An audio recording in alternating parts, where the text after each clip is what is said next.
Hello student, very good evening. I hope you are fine. Welcome to expert classes by Manju ma'am. Student, इस समय आप लोगों के जो है मिड टर्म की परीक्षा के डेट हर कॉलेज में आपका आ गया होगा। तो ये हम MA first semester home science की क्लास आज से हम मिड टर्म परीक्षा के लिए लगा रहे हैं, जिसमें आप लोगों को एमए फोर्थ सेमेस्टर में स्टूडेंट आप लोग को टोटल क्या 4 पेपर पढ़ना है। तो आज का जो ये मिड टर्म परीक्षा के अकॉर्डिंग जो है आप लोगों का मैं पहला फर्स्ट पेपर स्टार्ट की हूँ स्टूडेंट, जिस पेपर का नाम है आपका रिसर्च मैथोलॉजी एंड स्टैटिक्स, जिसको हम हिंदी में बोलते हैं शोध प्रविधियाँ एवं सांख्यिकी। ये क्या है आपका फर्स्ट पेपर स्टूडेंट, और ये मिड टर्म परीक्षा के अकॉर्डिंग हमने आज का ये मॉडल पेपर बनाया है, या यूँ कह सकते हैं कि प्रैक्टिस सेट आप लोगों को हम ये दे रहे हैं मिड टर्म परीक्षा के अकॉर्डिंग, जो कि आपके मिड टर्म में बहुत ज़्यादा हेल्प करने वाली है स्टूडेंट। तो देखिए हर पेपर का मतलब ये आपको एक पेपर में हमने दे दिया, ये जो है फर्स्ट पेपर का इंपॉर्टेंट क्वेश्चन, इससे आप लोगों के अधिकांश क्वेश्चन जो है आ जाएंगे। टोटल हर कॉलेज में जो है टोटल आप लोगों को 5 ही क्वेश्चन करना रहता है स्टूडेंट, जो कि अति लघु के रूप में होता है। तो ये आप लोगों का मिड टर्म परीक्षा प्लस आप लोगों का जो एनुअल एग्जाम में आएगा, यानी जो यूनिवर्सिटी का जो एग्जाम होगा उसमें भी ये वीडियो जो है आप लोगों का अति लघु जो है कवर करेगा स्टूडेंट। तो आइए स्टूडेंट हम बिना समय गंवाए स्टार्ट करते हैं आप लोगों का मिड टर्म परीक्षा का जो है क्वेश्चन, कौन कौन से क्वेश्चन जो है आपके मिड टर्म पेपर में आ सकते हैं। तो देखिए यहाँ पर पहला प्रश्न है स्टूडेंट आपका कि अनुसंधान का अर्थ स्पष्ट करते हुए उसकी परिभाषा दीजिए। ठीक है, अनुसंधान यानी रिसर्च किसे कहते हैं या रिसर्च से आप क्या समझते हैं उसका अर्थ बताना है, और साथ ही साथ क्या उसकी परिभाषा भी देनी। तो देखिए सबसे पहले हम रिसर्च का मतलब समझते हैं। तो रिसर्च शब्द क्या है, अंग्रेजी भाषा के, ठीक है, रिसर्च शब्द का हिंदी रूपांतरण है। यानी रिसर्च जो है, रिसर्च शब्द जो है आपका क्या है, अंग्रेजी भाषा का हिंदी रूपांतरण है, जिसे हम, ठीक है, जिसे हम क्या कहते हैं, शोध कहते हैं, अनुसंधान कहते हैं, गवेषण कहते हैं, अन्वेषण कहते हैं, खोज कहते हैं, आदि शब्द से क्या है जानते हैं। यानी जो अंग्रेजी भाषा का आपका जो है रिसर्च जो शब्द है वो क्या है, जो है उसका हिंदी रूपांतरण क्या होता है, अनुसंधान होता है। ठीक है, अनुसंधान कहते हैं हिंदी में, और शोध कहते हैं, गवेषण कहते हैं, अन्वेषण कहते हैं, और क्या खोज कहते हैं। तो इतने शब्द से जो है हम रिसर्च को जानते हैं। देखिए रिसर्च शब्द सही अर्थ में फ्रांसीसी भाषा के रिसर्च शब्द से बना है। ठीक है, रिसर्च शब्द जो है वो किस भाषा का शब्द है, तो आप याद रखिएगा कि वह फ्रांसीसी भाषा के रिसर्च या रिसर्च शब्द से बना है। इसका अर्थ क्या होता है, तो इसका अर्थ होता है देखना, ठीक है, खोज करना, सब दिशाओं में जाना आदि। ठीक है, रिसर्च शब्द का अर्थ क्या होता है स्टूडेंट, याद रखिएगा कि देखना यानी टू लुक, ठीक है, खोज करना यानी टू सर्च, सभी दिशाओं में जाना यानी गो अहेड, यानी सभी दिशाओं में जाना। तो सही बात है कि रिसर्च का कोई एक दिशा निर्धारित नहीं है बच्चा, ठीक है, वो क्या है आपके सभी दिशाओं में हम क्या करते हैं, खोज करते हैं।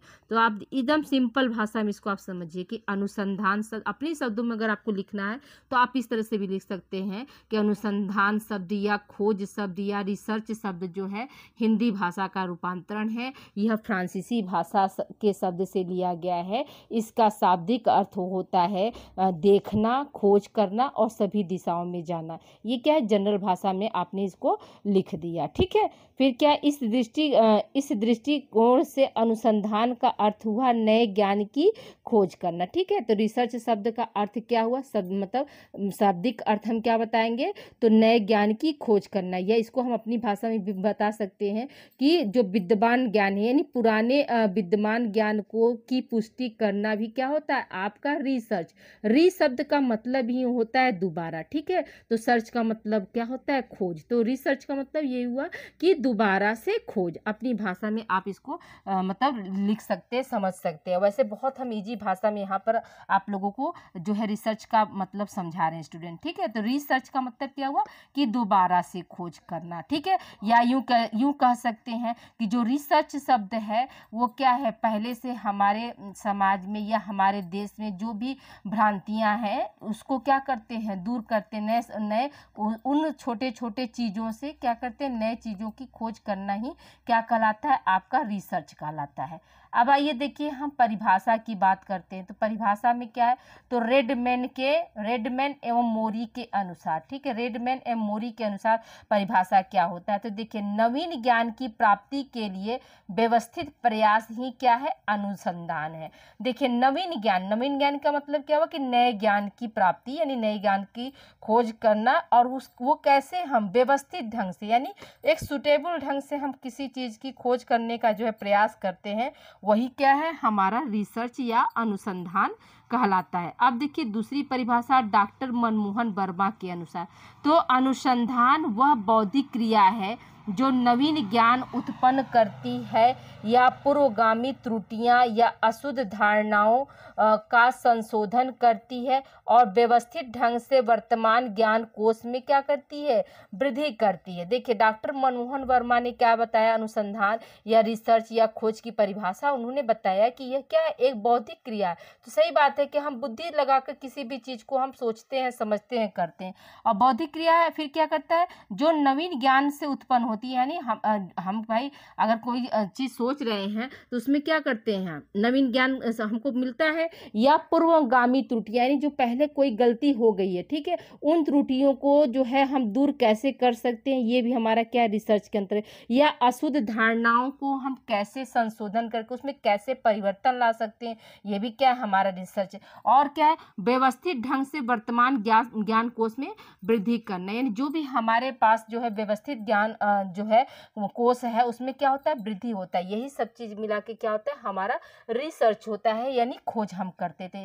एक सिंपल भाषा में आप समझिए, यहाँ पर जो है डॉक्टर मनमोहन वर्मा ने ये कहा है कि जो अनुसंधान है वो क्या है, बौद्धिक क्रिया है, यानी बुद्धि हम लगाकर सोचते हैं। ऐसे कोई भी चीज खोज करना है तो क्या है, अपने बौद्धिक स्तर को हम बढ़ाते तभी तो हम खोज कर पाते हैं। और जब हम बौद्धिक स्तर को हम बढ़ाएंगे तो जाहिर सी बात है कि हमको कुछ ना कुछ उसमें क्या होगा, नया चीज मिलेगा। तो और क्या होगा, अगर पूर्वगामी यानी पहले से वो सारी चीजें हैं, जैसे चांद, सूरज, जो है तारे, ये सब क्या पहले से ब्रह्मांड में विद्यमान है, लेकिन उनमें कैसे कैसे, जैसे अब देखिए पहले तो क्या था, माने सूर्य के प्रकाश को हम जानते थे, लेकिन फिर बाद में क्या हुआ कि सूर्य के प्रकाश से भी सोलर कुकर का यूज करके हम खाना बना सकते। फिर क्या हुआ, धीरे धीरे इन्वेंशन होता गया। अब क्या है, सोलर पैनल हर गांव में, हर घर में जिसको जरूरत है वो क्या कर रहा है, सोलर पैनल का यूज करके इलेक्ट्रिक जो है विद्युत जो है अपने घर में मतलब ले रहा है। अब तो ये क्या हुआ, ये कहीं ना कहीं हम ना पहले से तो, अब ऐसा तो नहीं है कि सूर्य अचानक आया, ये तो नहीं ना,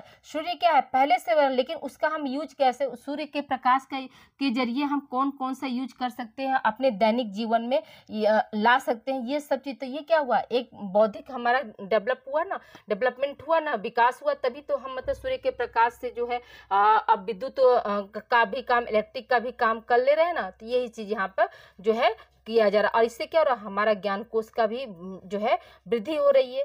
अगला प्रश्न हमारा क्या, अनुसंधान के उद्देश्य बताइए। देखिए किसी भी रिसर्च का, किसी भी खोज का एक अपना उद्देश्य होता है, और जो रिसर्च शब्द है, ठीक है, हमेशा एक चीज बच्चा लोग ध्यान दीजिएगा, आप सब लोग, कि जो रिसर्च शब्द है, जो खोज शब्द है, जो गवेषण शब्द है, जो अन्वेषण शब्द है, ये शब्द जो होता है इसका क्या है, एक उद्देश्य होता है। और रिसर्च हमेशा क्या होता है, मानव के विकास के लिए या मानव कल्याण के लिए किया जाता है। वही रिसर्च हमारा यूजफुल होगा जिससे क्या हो, मानवता का विकास हो सके, जिससे क्या हो, मानव का विकास हो सके। जो रिसर्च हमारे ग्रामीण समाज या जीवन समाज या राष्ट्र देश के विकास में अगर वो सहायक है, तब वो रिसर्च क्या है, वो विश्वसनीय है और उसको जो है वैलिड माना जाएगा, ठीक है। अगर उससे मानव कल्याण नहीं हो पा रहा है तो वो रिसर्च जो है वो क्या है, वो आपका सही नहीं है, ठीक है। तो अब आइए देखिए बात करते हैं, अनुसंधान के विभिन्न प्रकार के अलग अलग विशिष्ट उद्देश्य होते हैं जो निम्नलिखित प्रकार के।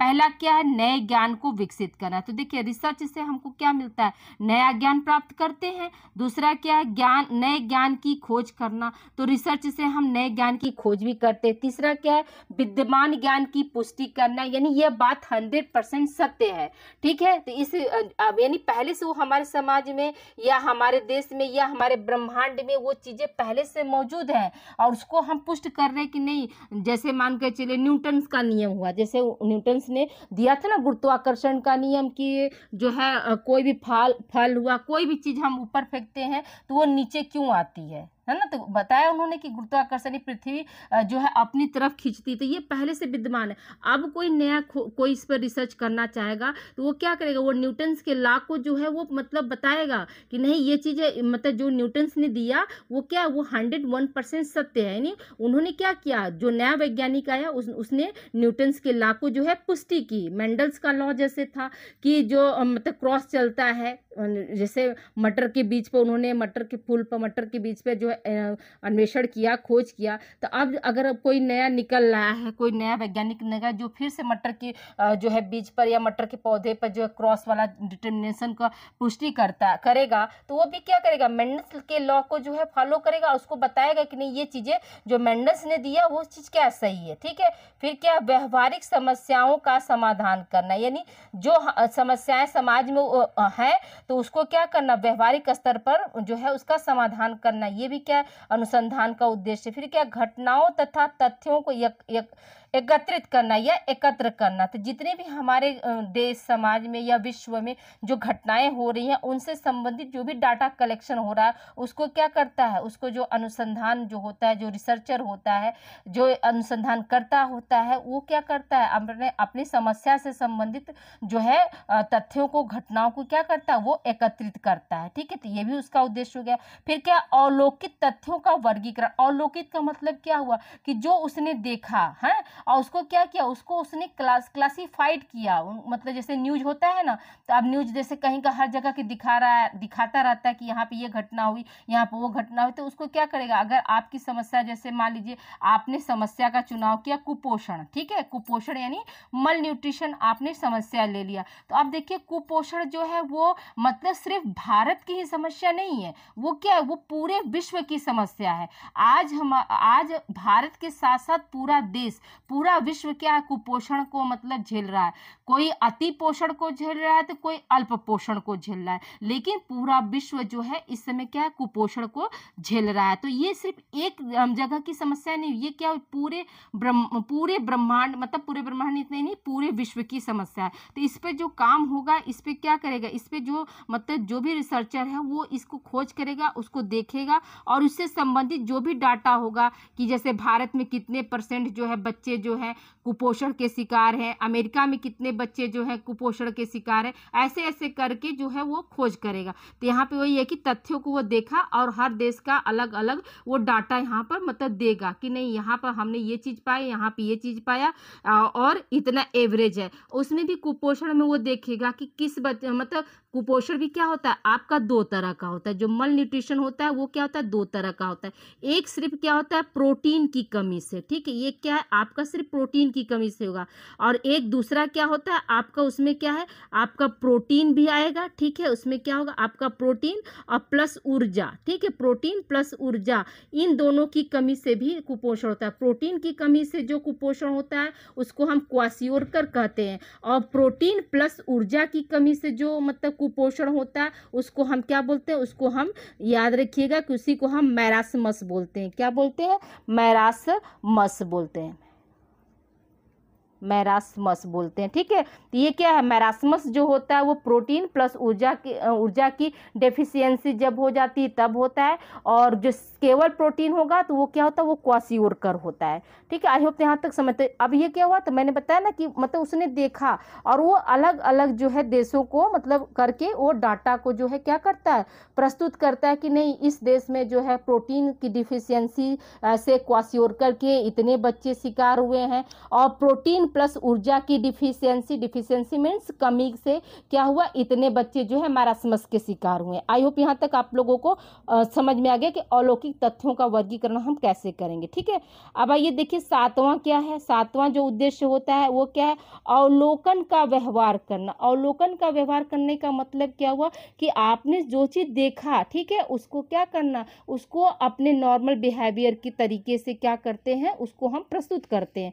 फिर क्या है, सामाजिक सामाजिक व्यवहार को नियंत्रित करना। देखिए समाज में क्या होती है, बहुत तरह तरह की भ्रांतियां होती। जब हम रिसर्च करने जाते हैं, जैसे मान लीजिए आपने मधुमेह पर आपने रिसर्च करना, आपने टॉपिक ले लिया कि मतलब भारतीय ग्रामीण समाज में जो है मधुमेह की बढ़ती हुई समस्याएं हैं, ठीक है, आपने ये टॉपिक ले लिया। और अब आप क्या करोगे भाई, आप मैंने इस पे काम करना शुरू कर दिया। आप जाओगे गांव में, ठीक है, आप समझिए यहाँ पर, जैसे गांव में आपने गए और आप कहे कि नहीं हम सर्वे करना चाहते हैं, हमको भाई 100-200 सैंपल चाहिए, तभी तो 200-300 सैंपल आप लेंगे, तभी तो आप एक निकाल सकेंगे रेशियो कि भाई जो डायबिटीज की जो पेशेंट है ज़्यादा महिलाएं हैं या ज़्यादा पुरुष हैं, ठीक है, ग्रामीण क्षेत्र के लोग ज़्यादा हैं या शहरी क्षेत्र के लोग ज़्यादा हैं, तो आप कैसे लेंगे। तो आप क्या करोगे, देखिए शहर में जाएंगे पढ़े लिखे लोग हैं तो वो थोड़ा आपके साथ कोऑपरेट कर सकते हैं, लेकिन गांव में अगर आप जाएंगे सर्वे करने तो गांव के लोग पहले आपसे प्रश्न पूछेंगे कि इससे हमको क्या लाभ है, ठीक है। तो पहला उनका क्या होगा, आपको लाभ बताना पड़ेगा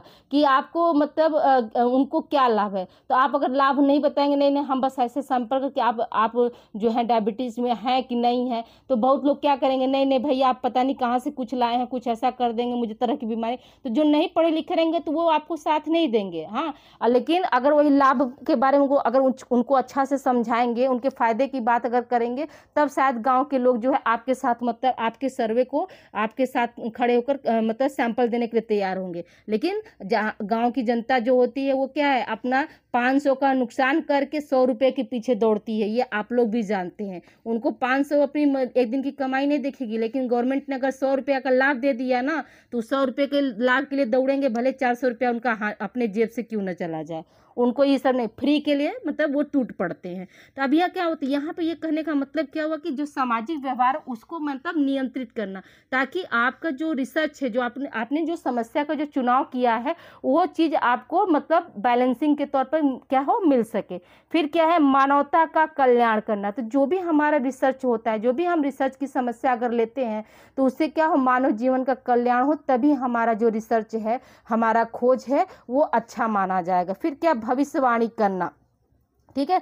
तो रिसर्च के बिहाफ पर ही हम भविष्यवाणी करते हैं कि आने वाले भविष्य में जो है हमारे देश की या हमारे विश्व की ये जो है मतलब समस्याएं हो सकती हैं। ये आंकड़ा जो है लगा, जैसे कोरोना आया, ठीक है, 2020 में जो कोरोना आया, तो क्या था, इसकी भविष्यवाणी जो है 50-60 साल पहले की गई थी कि इतने साल के बाद क्या है, कोरोना आएगा और मतलब विकराल रूप लेके आएगा। तो देखिए आया ना। तो वो चीज़ें क्या है, जो है रिसर्च के तरीके, रिसर्च के थ्रू जो है वो हम भविष्यवाणी भी करते हैं। अब आइए देखिए हम अगला प्रश्न है आपका कि अनुसंधान के चरण बताइए, ठीक है। तो अनुसंधान के चरण कितने होते हैं, ये आपको क्वेश्चन इस तरह से पूछ सकता है, या अनुसंधान प्रक्रिया के चरण बताइए, प्रक्रिया शब्द भी जुड़कर आपको पूछ सकता है। तो देखिए अनुसंधान के चरण या अनुसंधान प्रक्रिया के चरण क्या होते हैं, निम्न प्रकार के होते हैं। पहला क्या होता है, सबसे पहले अनुसंधान हम करने जाते हैं तो सबसे पहले हम क्या करते हैं, सबसे पहले समस्या देखते हैं, ठीक है। सबसे पहले हम क्या करेंगे, सबसे पहले समस्या का चुनाव करते हैं,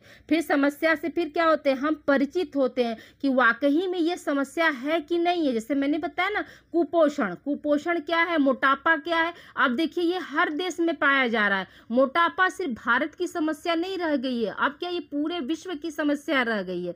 तो पहले क्या हमने समस्या लिया, मोटापा, ठीक है। फिर मोटापा जो है क्या होता है, किन कारणों से आता है, इससे हम इंट्रोड्यूस करा रहे हैं लोगों को कि अपनी जीवन शैली को आप बदलिए, ठीक है, कम कार्बोहाइड्रेट वाले चीज़ों को खाइए, ओके, जंक फूड से आप बचिए। तो क्या कर रहे हैं, ये सब कुछ मोटापा का कारण बढ़ती, इससे हम क्या कर रहे हैं, लोगों को परिचय कर रहे हैं। फिर क्या, साहित्य समीक्षा, यानी इस पर कितने लोगों ने पहले से काम किया है, मोटापे पर कितने लोगों ने पहले से काम किया है, इसका जो है मतलब समीक्षा करके हम जो है बताते हैं और उस काम को जो है आगे बढ़ाते हैं। फिर क्या, परिकल्पना का निर्माण करना, यानी हाइपोथेसिस बनाना। हम समस्या ले लिए, अब क्या कर रहे हैं, हम खोज करने से पहले हाइपोथेसिस बना रहे हैं कि महिलाओं में मोटापा अधिक होगा कि पुरुषों में मोटापा अधिक होगा, एक मतलब परिकल्पना देख रहे हैं, और उसमें कौन कौन सा जो है मेथड हम यूज करेंगे जिससे कि हम ये प्रूव कर सके कि नहीं महिलाओं का जो है ग्रामीण महिलाओं में मोटापा अधिक है शहरों की अपेक्षा,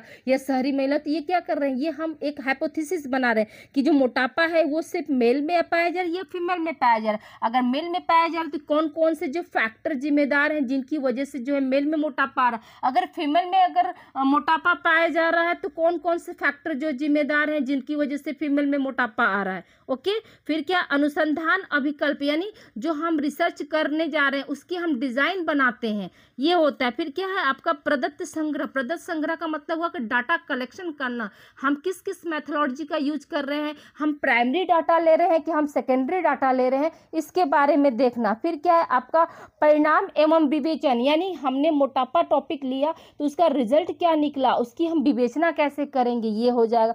फिर आपका क्या है नेक्स्ट क्या है अनुसंधान की रिपोर्ट तैयार करना, यानी हमने रिसर्च का रिपोर्ट हम तैयार करेंगे कि हमने अगर ये मोटापा लिया तो कितने % जो है लोगों में मोटापा पाया गया और किन किन कारणों से पाया गया, एक हम समग्र एक रिपोर्ट जो है तैयार करते हैं, जिससे क्या होता है हमारा जो अनुसंधान कार्य जो होता है वो अच्छे से हो जाता है। ठीक है, आई होप यहाँ तक अनुसंधान की प्रक्रिया, अनुसंधान के चरण आपको समझ में आ गया होगा। अब आइए देखिए हम अगले प्रश्न की ओर बढ़ते हैं। प्रश्न हमारा क्या है, प्रतिदर्श या इसी को हम प्रतिचयन कहते हैं या इसी को हम न्यायदर्श भी कहते हैं। ठीक है, ध्यान से मेरी बातों को आप लोग सुनिएगा। न्यायदर्श, ठीक है, क्या बोलते हैं, न्यायदर्श भी बोलते हैं। ओके, देखिए प्रतिदर्श या प्रतिचयन या न्यायदर्श से आप क्या समझते हैं, आंसर क्या होगा। प्रतिचयन का अर्थ वह प्रक्रिया है जिसके द्वारा प्रतिदर्श का चयन किया जाता है, वही क्या है हमारा जो है क्या कहलाता है आपका जो है प्रतिदर्श का, यानी प्रतिचयन, यानी कहने का मतलब इसको इंग्लिश में हम क्या बोलते हैं, सैंपल बोलते हैं। क्या बोलते हैं बच्चा, इसको इंग्लिश में सैंपल बोलते हैं। अब जैसे मान लीजिए, अब हम थोड़ा सा आपको एक इजी भाषा में समझा रहे हैं कि जैसे मान लीजिए कोई मसाला है, ओके, तो हम मसाला का पूरा 56 रुपये का पैकेट नहीं खरीदते हैं ना, पहले क्या करते हैं, छोटा सा पाउच लेते हैं, या इवन आप शैम्पू का बात कर लेते हैं। शैम्पू तो बॉटल वाला सब लोग नहीं ले सकता है, लेकिन हम क्या करते हैं उसके जगह पर छोटा वाला शैम्पू लेते हैं, 2 रुपये वाला, जैसे हेड एंड शोल्डर हुआ, क्लिनिक प्लस हुआ, आपका सनसिल्क हुआ, तो ये क्या हुआ, हमने सैसे लिया, तो वो जो सैसे है वो क्या है, वो आपका सैंपल है। तो प्रतिदर्श ही क्या है यहाँ पर सैंपल है। अब जैसे मान कर चलिए हमको 1000 लोगों का जैसे हमको डाटा देना है, 1000 लोगों पर मोटापा पर हमको रिसर्च करना है, तो अब हम 1000 लोगों को तो नहीं ना दुनिया, लेकिन हाँ 1000 में से हम 300 लोगों का हमने सैंपल ले लिया। ओके, अब 300 में वो सारे चीज पाए जा रहे हैं, तो हम उससे क्या करेंगे, 1000 लोगों का हम डाटा मतलब निकाल सकते हैं कि नहीं यही चीज क्या है उन 1000 में भी पाया जाएगा, यही कहने का मतलब है। ठीक है, तो पहले क्या हम बड़े पैमाने पर काम ना करके क्या करते हैं, छोटा पैमाने पर काम करते हैं, वही हमारा क्या होता है, सैंपल या सैंपलिंग कहलाता है। ओके, अब आइए देखिए परिभाषा हम देख लेते हैं कि सैंपल का परिभाषा क्या है। तो चैपलिन के शब्दों में तो प्रतिदर्श के चयन की प्रक्रिया को ही क्या बोलते हैं, चयन बोलते हैं, यानी जो सैंपल लेते हैं, सैंपल मेथड को ही हम क्या बोलते हैं, सैंपलिंग के नाम से जानते हैं। ये परिभाषा किसने दिया, आपका चैपलिन ने दिया। फिर क्या, करलिंगर के अनुसार, करलिंगर के अनुसार क्या है, किसी जनसंख्या या समष्टि से उसके प्रतिनिधि स्वरूप के एक अंश को चुन लेने को प्रतिचयन कहते हैं। अब हमने बताया ना कि बड़ा वाला बॉटल जो है वो क्या है, हमारी जनसंख्या या समष्टि है। ओके, यानी बड़े वाले बॉटल शैम्पू में जो जो सारे इंग्रेडिएंट्स मौजूद हैं, जो जो सारे तत्व मौजूद है, वही क्या है, वही हमारे 2 रुपये पाउच वाले भी शैम्पू में मौजूद होंगे। तो अब क्या हुआ, वो पाउच वाला जो शैम्पू है वो मतलब ये प्रूफ कर रहा है कि बड़ा वाला जो डब्बा है तो वो सारे क्वालिटी क्या है आपके पाउच वाले में भी पाया जाता है, जिससे आपके बाल जो है कम झड़ रहे हैं, ठीक है, आपके सर में जो है रूसी नहीं पड़ रहा है, तो आप हेड एंड शोल्डर का यूज शैम्पू जो है आप यूज कर सकते हैं। तो पहले क्या किया, आपने 2 रुपये वाला शैम्पू लिया, अब बाद में आपने देखा उसका रिस्पॉन्स अच्छा है, तो आप क्या फिर क्या करते, फिर बॉटल वाला ले लेते हैं ना। तो यही चीज़ यहाँ पर है कि आपका बड़ा चीज़ पर काम न करके क्या उसका छोटा रूप का हम प्रतिचयन करते हैं, वही हमारा क्या है, सैंपलिंग या प्रतिचयन कहलाता है। आई होप यहाँ तक आप लोग को क्लियर हो गया होगा। अब आइए देखिए अगले प्रश्न की ओर बढ़ते हैं। अगला प्रश्न हमारा क्या है कि एक अच्छे या वैज्ञानिक प्रतिदर्श की क्या क्या विशेषताएं होती हैं। तो देखिए एक अच्छे या वैज्ञानिक प्रतिदर्श की निम्न विशेषताएं होती। पहला क्या, जनसंख्या का प्रतिनिधि करना। हमने आपको बताया ना कि वो सारे गुण जो जनसंख्या में पाई जा रही है वो क्या है, वो हम जो सैंपल ले रहे हैं। जैसे मान लीजिए एक गांव की जनसंख्या अगर हम मान लेते हैं कि 1200 है, ठीक है, किसी गांव की जनसंख्या हमने मान लिया 1200, लेकिन अगर इसका हम सैंपल, अगर हमारे पास समय अभाव है तो हमने क्या किया, 200 लोगों का सैंपल लिया।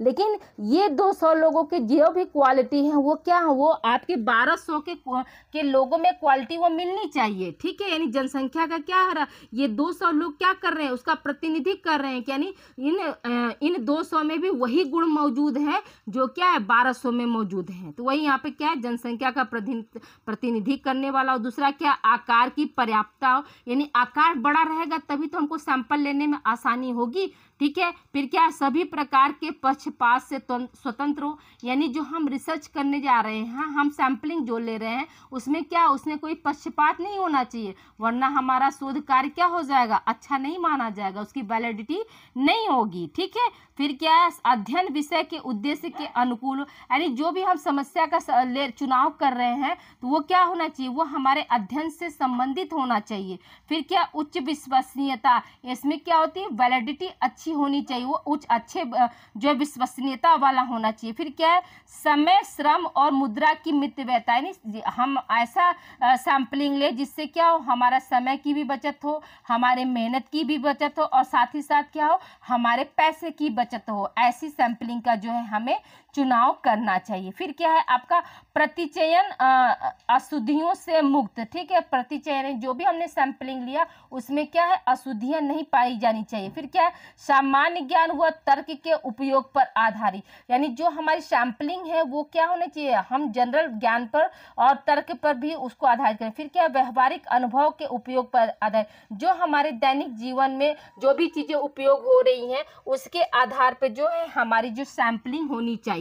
ओके, आई होप यहाँ तक समझ में आ गया हो। अब आइए देखिए, हम एक बात और बता रहे हैं स्टूडेंट, देखिए यहाँ इस चैनल पे जो है आपके जो है BA first semester political science model paper 6, यानी अभी तक जो है 6 मॉडल पेपर आप लोगों के छोटे भाई बहनों की जो है क्लास यहाँ पे लग चुकी है। तो अगर आप पहली बार चैनल को विजिट कर रहे हैं तो चैनल को आप सब्सक्राइब कर दीजिए, वीडियो को लाइक कीजिए और इस चैनल को शेयर करिए। उनको आप बताइए कि इस चैनल पर जो है BA first semester, BA third semester और बीए फिफ्थ सेमेस्टर की पॉलिटिकल साइंस के जो है मॉडल पेपर इस समय कराए जा रहे हैं। और साथ ही साथ जो है आप लोग तो मेरे पुराने स्टूडेंट होंगे, वो जानते होंगे कि मैं इस पे जो है को करिकुलर की भी क्लास जो है आप लोगों को दी हूँ, जिसमें 102 वीडियो आप लोगों का पहले से चैप्टर वाइज मैंने पढ़ाया है, प्लस मॉडल पेपर कराया और प्लस प्रीवियस ईयर पेपर भी हमने इस चैनल पर जो है सॉल्व कराए। तो अगर आप पहली बार जो है चैनल को विजिट कर रहे हैं तो प्लीज़ आप लोगों से हम्बल रिक्वेस्ट है कि आप लोग इस चैनल को जो है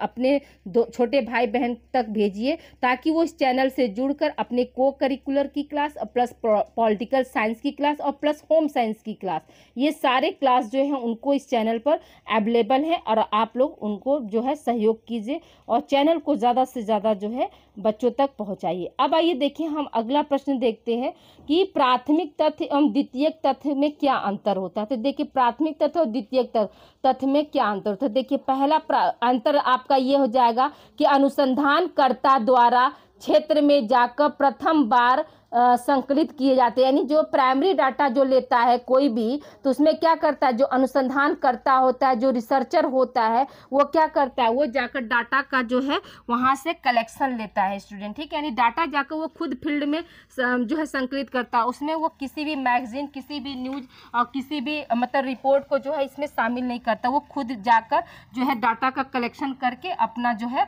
आगे का जो है कार्य जो है शुरू करता है, ठीक है। और जो द्वितीयक स्रोत होता है उसमें क्या होता है स्टूडेंट, उसमें देखिए द्वितीयक स्रोत में हमारा जो है अनुसंधानकर्ता द्वारा, ठीक है, अनुसंधानकर्ता द्वारा क्षेत्र में जाकर संकलित नहीं किए जाते हैं। यानी क्या करता है, यहाँ पर जो अनुसंधानकर्ता होता है वो जो है मतलब प्रकाशित व अप्रकाशित प्रलेखों, ठीक है, पत्र पत्रिकाओं और क्या है पांडुलिपि आदि के उपयोग से जो है आंकड़े को क्या करता है, वो यहाँ पर प्राप्त करता है। यहाँ कहने का मतलब क्या हुआ कि यहाँ पर अनुसंधानकर्ता जो है वो फील्ड में जाकर नहीं, प्रत्यक्ष रूप से नहीं, वो अप्रत्यक्ष रूप से, जैसे मैगजीन से मिल गया, कोई जैसे आप लोग न्यूज का कटिंग काट काट कर रखते हैं ना, तो वो सब क्या है, सब आपका जो है द्वितीयक में है। और जहाँ पर हम प्रत्यक्ष रूप से जाकर लेंगे वो हमारा क्या होगा, प्राइमरी होगा, प्राथमिक होगा। अब देखिए यहाँ पर क्या है, दूसरा अंतर क्या है, प्राथमिक तथ्य कच्चे माल की भांति होते हैं और इनका सांख्यिकी विश्लेषण व निर्वचन बाकी होता है। यानी कहने का मतलब क्या हुआ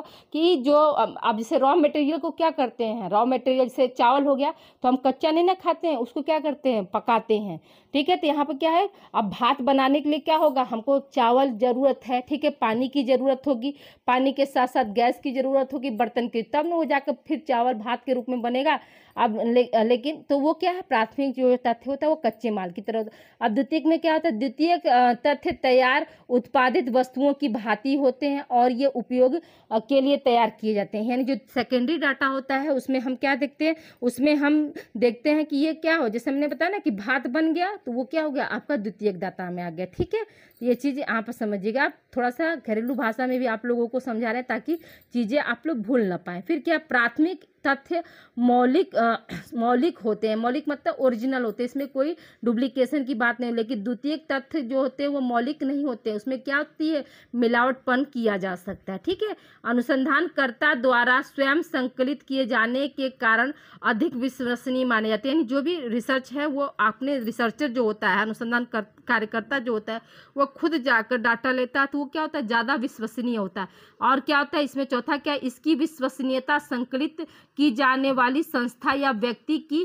ख्याति के अनुसार आकी जाती है। यानी इसमें क्या, इसमें मतलब पहले से वो चीज़ें मौजूद हैं और वो कितना शुद्ध है कितना अशुद्ध है, इसकी क्या होती है, उसकी ख्याति यानी उसकी पब्लिसिटी जो है डिपेंड करती है। फिर अगला क्या है, प्राथमिक तथ्यों को संकलित करने में अधिक धन व समय लगाना पड़ता है। तो ये भी बात सही, आप भाई जाएंगे कहीं, ठीक है, समय देंगे, पैसा देंगे तब होगा। फिर क्या, द्वितीयक तथ्यों को प्राप्त करने में अपेक्षाकृत कम समय और कम धन की जो है आवश्यकता होती है। तो देखिए आप वर्तमान में क्या है, मतलब वर्तमान में ज़्यादातर लोग जो होते हैं सेकेंडरी डाटा पर ज़्यादा काम करते हैं, प्राइमरी डाटा पर जो है कम काम करना जो है पसंद करते हैं। ठीक है, तो देखिए आई होप यहाँ तक आप लोगों को समझ में आ गया होगा स्टूडेंट। तो आज अगर आप पहली बार अगर चैनल को देख रहे हैं तो चैनल को सब्सक्राइब करना और वीडियो को शेयर करना जो है बिल्कुल ना भूलें। आप लोगों से बार बार एक रिक्वेस्ट है कि इस चैनल पर जो है BA फर्स्ट सेमेस्टर का model paper, BA fifth semester, BA third semester सभी का जो है मॉडल पेपर जो है इस चैनल पर जो है चल रहा है स्टूडेंट। तो प्लीज़ आप लोग इस वीडियो को ज़्यादा से ज़्यादा आप लोग शेयर करिए। देखिए बारिश हो रही है स्टूडेंट, हो सकता है थोड़ी सी बैक साउंड जो है आवाज़ जा रही हो, तो प्लीज़ आप लोग कोऑपरेट करिएगा। मिलते हैं हम अगली क्लास में। अगला क्लास जो है आप लोगों का सेकेंड पेपर का रहेगा स्टूडेंट। आज की क्लास आप लोगों को कैसी लगी तो प्लीज़ आप लोग कमेंट करके बताना ना भूलें। Thank you for watching student, मिलते हैं हम नेक्स्ट वीडियो में। ओके।